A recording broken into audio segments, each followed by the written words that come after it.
laud, millesse Jeesuse ihu oli pandud, oli tühi. 3 päeva pärast ristilöömist tõusis ta surnust üles. Ta elab. Ta tahab tulla sinu ellu. Jeesus ütles: mina olen ülestõusmine ja elu.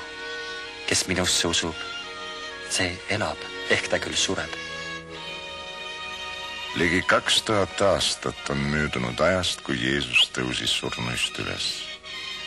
Ta elab veel tänapäeval ning tema mõju on tuntav kogu maailmas. Tähtsad riigimehed möödunud aegadest on tulnud ja läinud. Valitsejad, õpetlased, teadlased, filosoofid ja teoloogid on tulnud ja läinud. Ent Jeesus elab veel tänapäeval. Ta on erakordseim isik, kes siial on elanud. Tema sünd on ainulaadne. Piibel räägib, et ta sündis neitsi Maariast. Ka ta elu oli ainulaadne, täis üleloomulikke sündmusi. Ta elas püha elu ilma patuta ja tegi suuremaid imesid kui keegi teine, kes on elanud.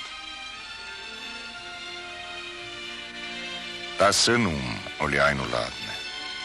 Ta pakub armastust ja uut elu kõigile, kes tema vastu võtavad kui päästja ja issanda. Kuhu iganes ta sõnum on ulatunud, on olnud tulemuseks uus elu, uus lootus.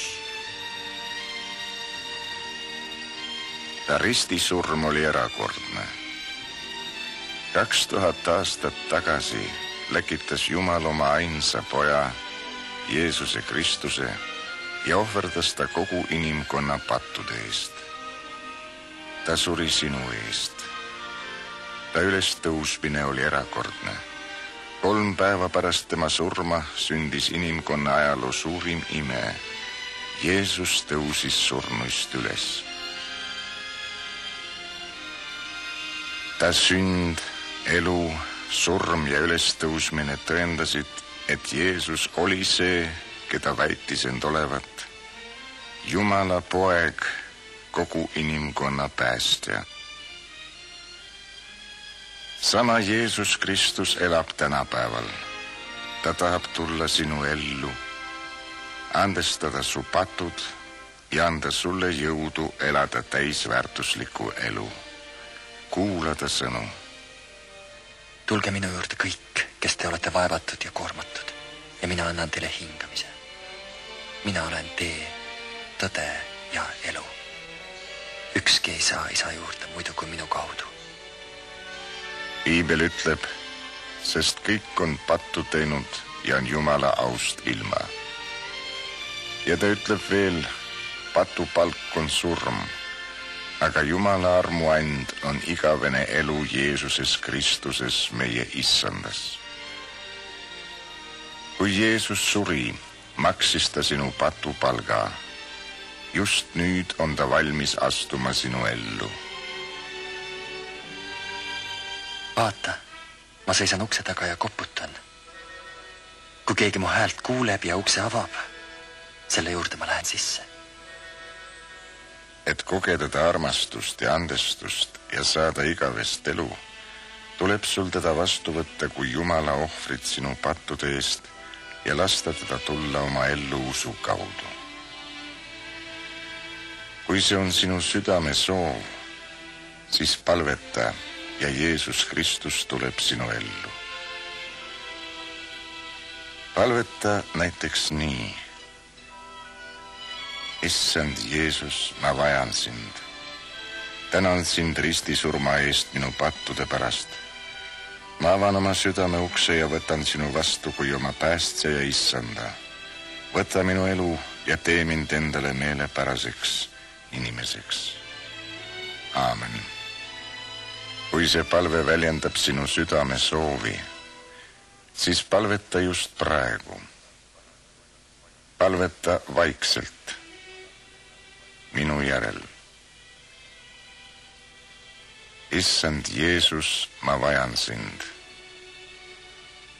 Tänan sind ristisurma eest minu pattude pärast.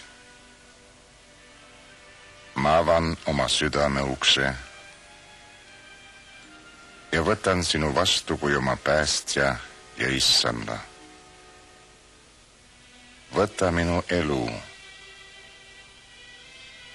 ja tee mind endale meelepäraseks inimeseks. Aamen. Kuna sa palusid seda uskudes ja kutsusid Jeesuse Kristuse oma ellu, võid nüüd kindel olla, et ta ka tuli, sest ta tõotas seda teha, kui sa teda palud. Võid olla kindel, et sinu patud on sulle andeks antud ja et oled Jumala laps ning et sul on igavene elu. Kui sa tahad kogeda täiuslikku ja õnnistatud elu, mida Jeesus tõotas, siis räägi temaga iga päev palves. Avasta tema täiuslikku tahet oma elus, lugedes pühakirja. Otsi osadust teistega, kes teda armastavad ja teda järgivad. Ja lõpuks pea meeles tema imelisi tõotusi. Ja vaata, ma ei jäta teid kunagi. Ma olen iga päev teie juures maailma ajastu otsani.